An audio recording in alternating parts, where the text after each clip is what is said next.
السلام علیکم ورحمۃ اللہ وبرکاتہ ومغفرت وجنت مقامک. چونکی دا میاشت خلق د زکات ولګنی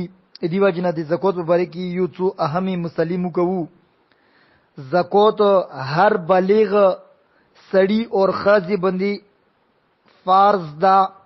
سکل هغه صاحب نصاب جوړ شي، یعنی ونیمه تولی سنا ور سره ده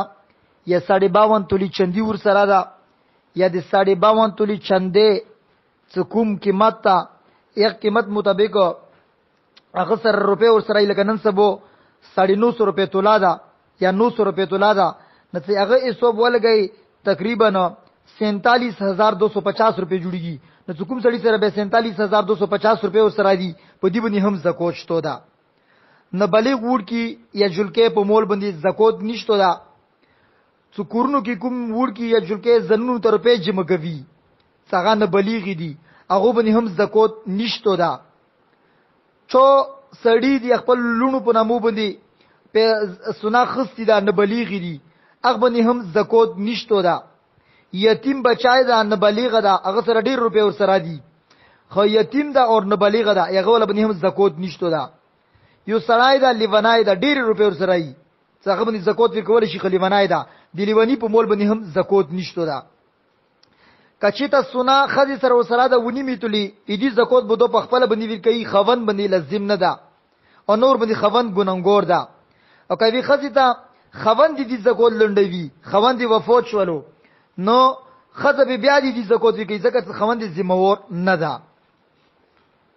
او کچیتا په یو کور کې درې دي څلور دي پنځورونه دي، هر دې خدي سره دوی تلی یا درې تلی سنا ده، ایچو سره مونی میتلی نشته ده دوی یا درې نه دي اټول ولا سنا به نشي رجم کوله، اټول خز ولا سنا رجم شي ایوځو ته کې نه بعد زکات وکړي شي نه، هر دې پر خپل ونی میتلی بیل بیل زوري ده.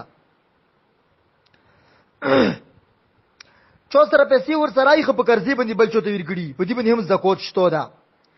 پیسې د څوره کوله په قرضې باندې یاندغه کلونو ور یاندغه کلونو زکات به هم ورګي. او زکات دا څه په پیسو باندې کول تیر شي، لکه دا اوس کې نن سبا اپریل شروع ده، اپریل نه یو سړی د کنه کې پیسې وچولې یا اندسي پیسې ور سره دي په اندغ اپریل نه ونی سي بل کول اندي اپریل سره ولول، لکه نن 4 ده بل کول 4 اپریل پورې چې دې ته څوره پیسې پندغه پیسو باندې رغلي وي نه دغه اټول باندې زکات چې هغه اپریل مئی کې روشي جون جولای اگست ستمبر اکتوبر نومبر دسمبر جنوري فروری مارچ اپریل،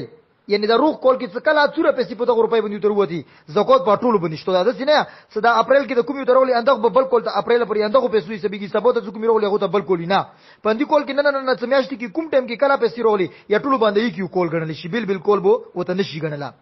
کایو سړای دا حج دی پاره پیسې جمع کړې دي، حکومت او ته کغزونه واپس کړلو دې لپاره څه دوس کې بل کول ته دی باندې حج وکړي نه دا پیسې دې سره پرتی دي بل کول ته دی باندې حج کوي دی باندې زکات شته ده زکات به کوي. یو سړی دا نن نو ته تنخواه شروع شوله بلکل اندی ټیمه پرې تنخواه کې په هغه پیسو باندې زکات ته کومي پیسې دي سره تنخواه ولا بچت بدیږي، لکه مثال 50000 روپے تنخواه ده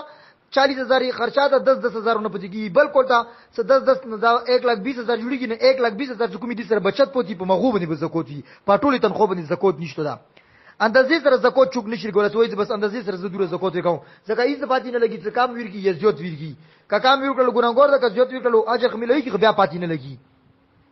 ا دې وجنه د زکات کې ډیر زیات او زکات پر مېش نه مقررات زکات به خو مخو د مون نه سبا کوم مقرره کړی چې رجب د زکات مېش نه زکات مېش هغه ته تو کوم کول کې تاسو سره مول روغلو مغنه ونی چې بل کول اندغه مېش روشي اندازې زکات ولا مېش دي کا چوک زکات کول مخ کې د دوه کول درو کول ولا مخ کې نه زکات وی کې یا ور کول شي. یو سړی دکان کې مول پروتا او مول زکات ته وبوسی هغه به د نن ورځې لکه نن زکات وبوسی د نن ورځې قیمتي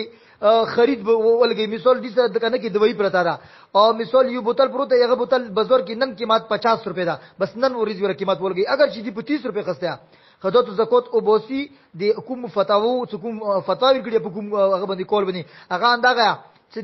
دی هغه ورځي د بازار قیمت مطابق به دی هغه مول ولا قیمت ولګي مغه پیسې بر جمع کی مغه مطابق به زکات ورکی. دینه علاوه کومي مسلې پوتویز هغه کې سړی هغه مسلو ته پوسو کی نور بار بار دی ایوی مسلې ته پوس کول نو یو خدای په دیغه کې ګروپ کې تشویش هم زیات پیدا کیږي